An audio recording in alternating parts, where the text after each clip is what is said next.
नमस्कार साथियों, हमने इससे पहले इंट्रोडक्शन ऑफ कंप्यूटर से संबंधित जितने भी क्वेश्चंस बनते थे असेसमेंट फर्स्ट से उन सबको कंप्लीट किया है और इस वाली क्लास में हम कंप्यूटर सिस्टम से संबंधित जितने भी असेसमेंट सेकंड से क्वेश्चंस बनेंगे उन सभी को कंप्लीट करेंगे। तो बढ़ते हैं इस क्लास में। नमस्कार साथियों, मेरा नाम है जितेंद्र सिंह और आप देख रहे हैं क्रस्ट यूट्यूब प्लेटफॉर्म। तो स्टार्ट करते हैं आज का RSCIT असेसमेंट सेकेंड। तो फर्स्ट क्वेश्चन है वर्चुअल मेमोरी क्या है, इनमें से वर्चुअल मेमोरी कौन सी है। तो आपका सही आंसर हो जाता है यहाँ पर अत्यंत वृहद मेन मेमोरी का भ्रम पैदा करने वाली ही वर्चुअल मेमोरी होती है। अगला क्वेश्चन है लेजर प्रिंटर की गति मापी जाती है, तो किसमें मापी जाती है, CPM में, DPI में, PPM में या फिर LPM में।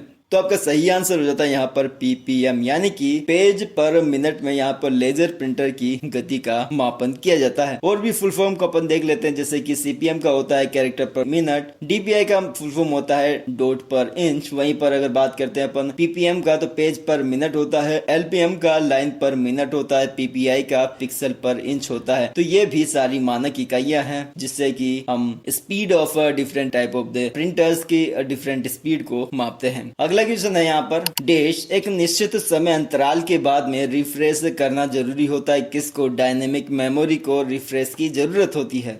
अगला क्वेश्चन है हार्ड डिस्क के ऊपर दोनों तरफ से डैश द्वारा लेपित होती है, तो आपका सही आंसर हो जाता है यहाँ पर मैग्नेटिक मेटेलिक ऑक्साइड से यहाँ पर हार्ड डिस्क को लेपित किया जाता है। अगला क्वेश्चन है इनपुट डिवाइस कौन सी है, तो आपका सही आंसर हो जाता है यहाँ पर स्कैनर भी एक इनपुट डिवाइस है, माउस भी एक इनपुट डिवाइस है, जॉयस्टिक भी एक इनपुट डिवाइस है। अगला क्वेश्चन है एक छोटा या बुद्धिमान उपकरण इसलिए कहा जाता है क्योंकि इसमें होता है तो माइक्रो कंप्यूटर, ये यहाँ पर सही आंसर है। अगला क्वेश्चन है OMR दर्शाता है, यानी कि ऑप्टिकल मार्क रीडर या ऑप्टिकल मार्क रिकॉग्नाइजेशन जिसे अपन बोलते हैं। यहाँ पर ऑप्शन आपका सही आंसर हो जाता है। यहाँ पर रैम को क्या कहा जाता है, तो आपका सही आंसर हो जाता है यहाँ पर read and write memory. RAM का फुल फॉर्म हो जाता है यहाँ पर रैंडम एक्सेस मेमोरी, इसको रीड एंड राइट मेमोरी भी कहा जाता है। अगला क्वेश्चन है कंप्यूटर के इतिहास में व्यवहारिक रूप से पहली बार पंच कार्ड का उपयोग किसने किया था, तो आपका सही आंसर हो जाता है यहाँ पर हरमन होलरिथ। अगला क्वेश्चन है CPU में कंट्रोल यूनिट को क्या कहा जाता है, तो आपका सही आंसर हो जाता है यहाँ पर तार्किक संचालन करना। अगला क्वेश्चन है एक प्रिंटर की आउटपुट गुणवत्ता को किसमें मापा जाता है, तो आपको पता ही होगा डॉट पर इंच में यहाँ पर जो है एक प्रिंटर की आउटपुट गुणवत्ता को मापा जाता है। अगला क्वेश्चन है EEPROM का उपयोग किया जा सकता है, यानी कि जो मेमोरी है इसका उपयोग कहाँ पे किया जाता है, तो आपका सही आंसर हो जाना है यहाँ पर रोम में कंटेंट को मिटाने और पुनः निर्माण करने हेतु EEPROM का उपयोग किया जाता है। अगला क्वेश्चन है निम्नलिखित में से कौन सी कंप्यूटर की ऑक्सिलरी सहायक या फिर सेकेंडरी मेमोरी नहीं है, तो आपका सही आंसर हो जाता है यहाँ पर रैम। अगला क्वेश्चन है इनपुट या आउटपुट में स्थानांतरण किसके द्वारा किया जाता है, तो आपका सही आंसर हो जाता है यहाँ पर CPU के द्वारा। नेक्स्ट क्वेश्चन है hard disk drive dash storage है, तो आपका सही आंसर हो जाता है यहाँ पर नॉन वोलेटाइल, यानी कि हार्ड डिस्क ड्राइव एक नॉन वोलेटाइल स्टोरेज डिवाइस है। अगली बात कर लेते हैं अपन कैश मेमोरी किसके बीच बफर के रूप में काम करती है, तो आपका सही आंसर हो जाता है, काफी इंपोर्टेंट क्वेश्चन है, रिपीट भी काफी बार होता है ये वाला क्वेश्चन, तो आपको इसको नोट कर रख लेना है इस वाले क्वेश्चन को, ठीक है। तो आपका सही आंसर हो जाता है यहाँ पर रैम एंड CPU के बीच में। नेक्स्ट क्वेश्चन है लाइट पेन क्या है, तो एक ऑप्टिकल इनपुट डिवाइस है। नेक्स्ट क्वेश्चन देख लेते हैं मुख्य मेमोरी में पृष्ठों की छवियां यानी कि इमेजों को रखने के लिए किस स्वैपिंग डिवाइस का उपयोग किया जाता है, तो आपका सही आंसर हो जाता है यहाँ पर पेजिंग ड्रम का। नेक्स्ट क्वेश्चन है कौन सा भाग प्रोग्राम इंस्ट्रक्शंस की व्याख्या करता है और कंट्रोल ऑपरेशंस प्रारंभ करता है, तो वो है यहाँ पर कंट्रोल यूनिट, यानी कि ऑप्शन नंबर डी आपका सही हो जाता है। अगला क्वेश्चन है डैश कीबोर्ड अधिक कॉम्पैक्ट होते हैं तथा लैपटॉप यहाँ पर सही आंसर हो जाता है।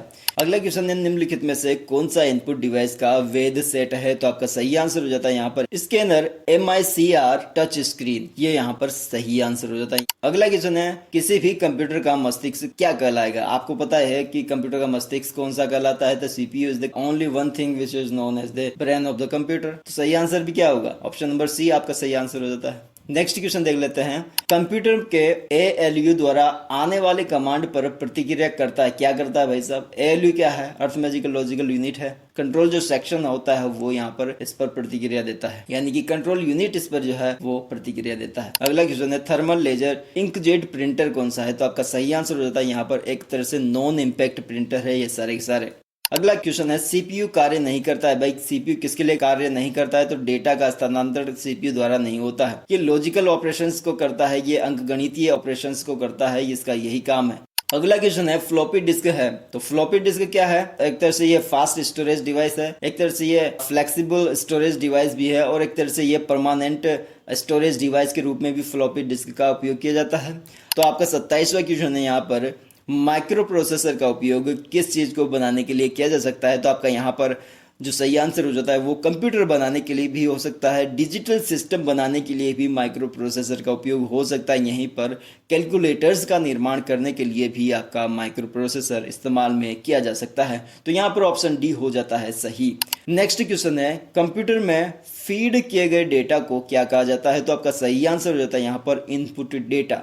अगला क्वेश्चन है निम्नलिखित में से किसकी मेमोरी का आकार सबसे बड़ा होता है? तो टेराबाइट का इस लिस्ट में सबसे बड़ा आकार टेराबाइट का होता है। किलोबाइट, मेगाबाइट और गीगाबाइट के बाद में आता है टेराबाइट। अगला बात कर लेते हैं मैन स्टोरेज को यह भी कहा जा सकता है, तो उसको अपन बोल सकते हैं मेमोरी।